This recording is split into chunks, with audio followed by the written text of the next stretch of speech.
മടങ്ങി വരുമ്പോൾ നമ്മൾ നേരെ നിലമ്പൂരിലേക്ക് പോവുകയാണ്. അവിടെ UDF കൺവീനർ അടൂർ പ്രകാശ് മാധ്യമങ്ങളെ കാണുകയാണ്. നിങ്ങളുടെയൊക്കെ റെക്കോർഡുകൾ കാണുമല്ലോ, ഇതെല്ലാം എല്ലാവരുടെയും റെക്കോർഡുകൾ കാണുമല്ലോ. ഞാൻ നേരത്തെ നിങ്ങൾ വാർത്താ സമ്മേളനം നടത്തിയപ്പോൾ നിങ്ങൾ എല്ലാവരും എന്നോട് ചോദിച്ചു ഇത് അടഞ്ഞ അധ്യായമാകുമോ എന്നതിനെക്കുറിച്ച് ചോദിച്ചപ്പോഴും ഞാൻ അന്നും ഞാൻ പറഞ്ഞു വരട്ടെ, സമയമുണ്ട് എന്നാണ് ഞാൻ പറഞ്ഞത്. അത് എന്റെ ഒരു നിലപാടാണ്. ആ നിലപാട് ഞാൻ തിരുത്തിയിരിക്കുന്നു. ഞങ്ങളതിന് അദ്ദേഹത്തിന് UDF-മായി സഹകരിക്കണമെന്നുണ്ടെങ്കിൽ ആദ്യം സ്ഥാനാർത്ഥിത്വം പിൻവലിച്ച് വരട്ടെ, അന്നേരം നമുക്ക് ആലോചിക്കാം. അല്ല, അതേക്കുറിച്ച് ആ സാധ്യതകളെ കുറിച്ച് ഇപ്പൊ നിങ്ങളുമായി പ്രതികരിക്കാൻ തയ്യാറല്ല. ഞങ്ങളുടെ UDF-ന്റെ നേതാക്കന്മാർ, മുതിർന്ന നേതാക്കന്മാരുമുണ്ട്. അവരുമായൊക്കെ ആശയവിനിമയം നടത്തിയതിനു ശേഷം മാത്രമേ അത്തരം കാര്യങ്ങൾക്ക് മറുപടി പറയാൻ പറ്റുള്ളൂ. ഇത്രയും ഡാമേജ് ഉണ്ടാക്കിയിട്ട് ഇനിയും അദ്ദേഹത്തിന്റെ പുറകെ പോകാൻ, അതായത് പിൻവലിക്കണം എന്ന് പറഞ്ഞ് ഒരു സമയം കൊടുക്കുകയാണ്. ഇനിയും മാത്രം ഞങ്ങൾ പോകുന്നില്ലല്ലോ, ഞങ്ങൾ പോകുന്ന പ്രശ്നമില്ല. ഞങ്ങൾ ആദ്യം തന്നെ പറഞ്ഞെന്താ, ആദ്യം ഞങ്ങളുടെ സ്ഥാനാർത്ഥിയെ അംഗീകരിക്കുക. അതുകൂടാതെ രണ്ടാമത്തെ കാര്യം, UDF-ന്റെ അസോസിയേറ്റ് അംഗമാക്കാൻ ഞങ്ങൾ തയ്യാറാണ്. അതാണ് എന്നോട് അറിയിക്കാൻ പറഞ്ഞ് ഞാൻ അദ്ദേഹത്തെ അറിയിച്ചത്. അദ്ദേഹം അത് അക്സെപ്റ്റ് ചെയ്യാൻ തയ്യാറാകാതെ ആണ് ഈ കഴിഞ്ഞ ദിവസങ്ങളിലൊക്കെ മുമ്പോട്ട് പോയത്. അപ്പൊ തീർച്ചയായിട്ടും അത് ഞങ്ങൾ സ്വീകരിച്ചിരിക്കുന്നു. അതുകൊണ്ടാണ് ഞാൻ പറഞ്ഞത് അടഞ്ഞ അധ്യായമായി മാറിയിരിക്കുന്നത്.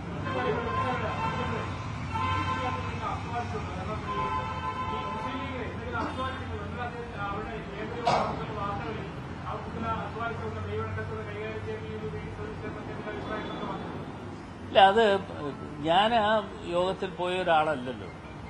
മുസ്ലിം ലീഗിന്റെ എന്നെ സംബന്ധിച്ചിടത്തോളം അങ്ങനെ ഒരു അസ്വാരസ്യം ഉള്ളതായി എന്റെ ശ്രദ്ധയിൽ വന്നിട്ടില്ല. ആ അസ്വാരസ്യം അങ്ങനെ ഒരെണ്ണം ഉണ്ടായതായിട്ട് അല്ലെ, ഇപ്പൊ നിങ്ങളിലൂടെ പല കാര്യങ്ങളും പറയുന്നുവെങ്കിലും അതല്ലാതെ അതിനപ്പുറത്തേക്ക് ഒരു കാര്യവും എന്നെ സംബന്ധിച്ചിടത്തോളം അറിയില്ല.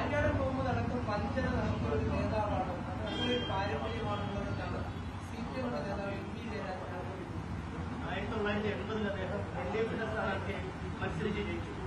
തൊട്ടടുത്ത തെരഞ്ഞെടുപ്പിൽ LDF-ൽ നിന്ന് മാറി ഇന്ന് ജനം അദ്ദേഹത്തെ തോന്നി. അൻവറിന്റെ അതേ പാതയിലായിരുന്നു ആര്യാടനം എന്നാണ് ഇന്നിപ്പോ MP ജയരാജനല്ല. ഏത് MP ജയരാജനാ? അല്ല, ഏതിന് ജയരാജനാ? EP ജയരാജനാണോ, MP ജയരാജനാണോ, P ജയരാജനാണോ? MP Jayarajan.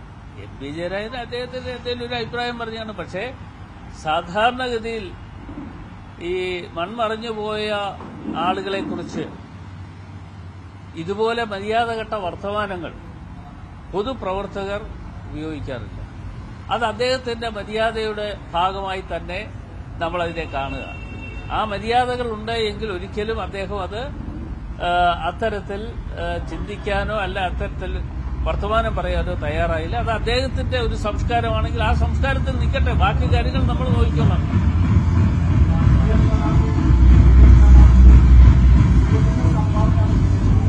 കേൾക്കുന്നില്ല.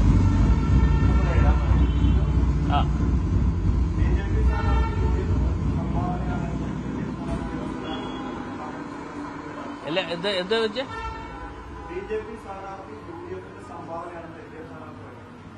അത് LDF സ്ഥാനാർത്ഥി പറഞ്ഞോ? LDF സ്ഥാനാർത്ഥിയും ഞാൻ ഒരു കാര്യം പറയാം. കഴിഞ്ഞ തെരഞ്ഞെടുപ്പുമായി ബന്ധപ്പെട്ടുകൊണ്ട് LDF-ഉം BJP-യും തമ്മിൽ കേരളത്തിൽ ഉണ്ടാക്കിയ ബാന്ധവത്തിന്റെ അടിസ്ഥാനത്തിലാണ് പിണറായി വിജയൻ രണ്ടാം തവണ അധികാരത്തിൽ വന്നത്. അപ്പോ BJP എന്ന് പറയുന്ന പ്രസ്ഥാനം അദ്ദേഹത്തോടൊപ്പം അദ്ദേഹത്തെ സഹായിക്കുവാൻ വേണ്ടി നിന്നു. അത് പല കാരണങ്ങൾ അതിന് പിന്നിലുണ്ട് എന്ന്, ആ കാരണങ്ങളെക്കുറിച്ച് ഞാൻ ഇപ്പോൾ തൽക്കാലം ഒന്നും പറയുന്നില്ല. എന്തായാലും അത് നടത്തിയിട്ടുള്ള ആളുകൾ ഇപ്പോൾ പറയുകയാണ് ഇവിടെ നിന്ന് UDF-ൽ നിന്ന് അങ്ങോട്ട് സ്ഥാനാർത്ഥിയെ കൊടുത്തു. ഞങ്ങൾക്ക് അതല്ല ജോലി, ഞങ്ങൾക്ക് അതിനേക്കാൾ ഉപരിയായി എത്രയോ ജോലികൾ ഇവിടെ നിറവേറ്റാറുണ്ട്, എത്രയോ ചുമതലകൾ നിറവേറ്റാറുണ്ട്. അത് ഈ 19-ാം തീയതി വരെ ഞങ്ങളുടെ ആ ചുമതലകൾ നിറവേറ്റിക്കൊണ്ട് ഞങ്ങൾ മുമ്പോട്ട്.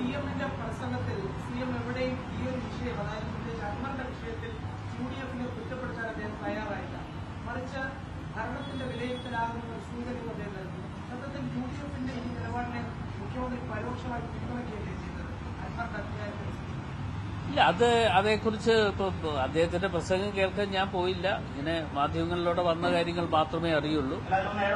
സാധാരണ രീതിയിൽ മുഖ്യമന്ത്രിയുടെ പ്രസംഗത്തിൽ പ്രതിപക്ഷ നേതാവിനെ വിമർശിക്കാറുണ്ട്. കോൺഗ്രസിനെ വിമർശിക്കാറുണ്ട് കേരളത്തിൽ. പക്ഷേ 47 മിനിറ്റ് പ്രസംഗത്തിൽ എവിടെയും കേരളത്തിലെ പ്രതിപക്ഷത്തെക്കൊന്നും പറഞ്ഞില്ല. എം ജി ഗോവിന്ദമാഷ് പറഞ്ഞു, മറ്റെല്ലാവരും പറഞ്ഞു. മാത്രവുമല്ല, ഒരു വഞ്ചനയുടെ തുടർച്ചയാണ് ഈ തെരഞ്ഞെടുപ്പ് എന്നാണ് അദ്ദേഹം പറഞ്ഞത്. അത് വായുഗോതങ്ങളിൽ എത്തുകയും ചെയ്തു. അപ്പം ഈ UDF എടുത്ത നിലപാടിന് CM അംഗീകരിക്കുകയാണ്.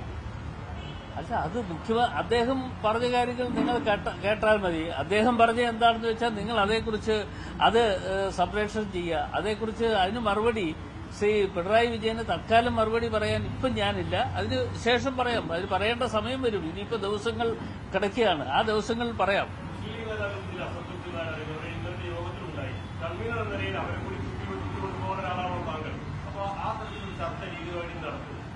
അല്ല, തീർച്ചയായിട്ടും ഞങ്ങൾ ഇന്നലെയും കണ്ടു.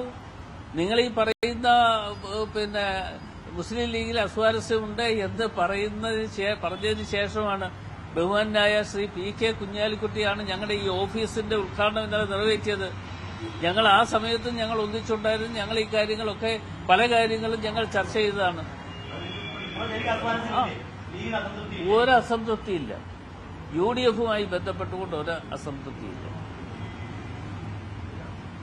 മറ്റൊരു പ്രധാന കാര്യം, ED സതീശന്റെ തലയിൽ അൻവർ ഇഷ്യൂ കെട്ടിവെച്ചുകൊണ്ട് ഒരു കൈകഴുകൽ നീക്കം, EDയെ ടാർഗറ്റ് ചെയ്തുകൊണ്ട് ഇത് കൈകാര്യം ചെയ്തതിൽ കൈവടക്കമില്ലായ്മ, അങ്ങനെ ഒരു ക്യാമ്പയിൻ നടക്കുന്നുണ്ടോ? എന്താണ് അങ്ങനെ മനസ്സിലായത്? എനിക്ക് അങ്ങനെ തോന്നിയിട്ടില്ല. കാര്യം BD സതീശൻ പ്രതിപക്ഷ നേതാവാണ്. അദ്ദേഹം UDFന്റെ ചെയർമാനാണ്.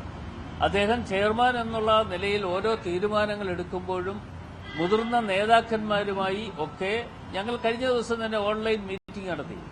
മുതിർന്ന നേതാക്കന്മാരെല്ലാവരും ഉണ്ടായിരുന്നു. ആ ഓൺലൈൻ മീറ്റിംഗ് നടത്തിയതിന് ശേഷമാണ് എന്നെ ചുമതലപ്പെടുത്തിയത് തന്നെ. PV അൻവറുമായി ബന്ധപ്പെടാൻ പറഞ്ഞു. ബന്ധപ്പെട്ട ഇന്ന കാര്യങ്ങളാണ് നമ്മൾ എടുത്തിരിക്കുന്നത്. ഞാനും ആ ഓൺലൈൻ മീറ്റിംഗിൽ പങ്കെടുത്ത ഒരാളാണ്.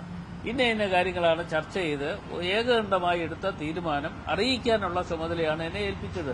അപ്പൊ BD സതീശനെ ഒറ്റപ്പെടുത്തിക്കൊണ്ട് പോകാൻ ഒരു കാരണവശാലും UDF തയ്യാറല്ല.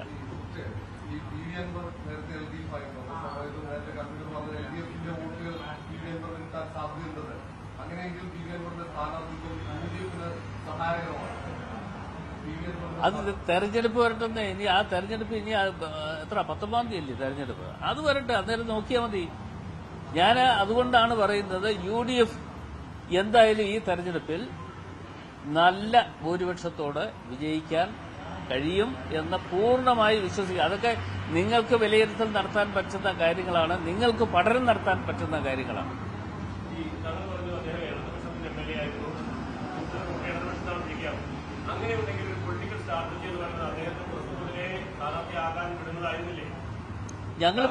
ഞങ്ങള് അങ്ങനെ അൻവറിനെ ഒന്നും പിടിച്ചു കെട്ടിയിട്ടില്ല.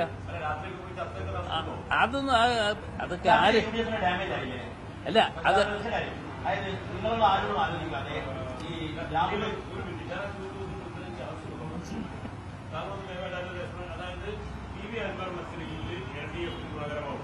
അങ്ങനെയെങ്കിൽ അദ്ദേഹത്തെ തുടക്കം മുതലേ സ്വതന്ത്രമായി മത്സരിക്കാൻ വിട്ടുകൊടുക്കുകയായിരുന്നില്ലേ UDF ചെയ്യേണ്ടത്?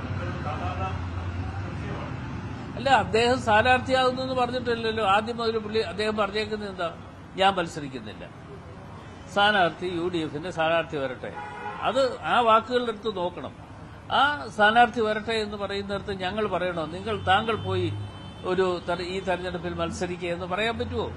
അത് പറയുന്നത് ശരിയല്ലല്ലോ.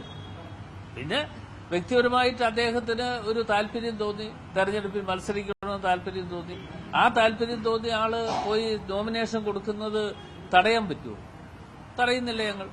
ഈ രാഹുല്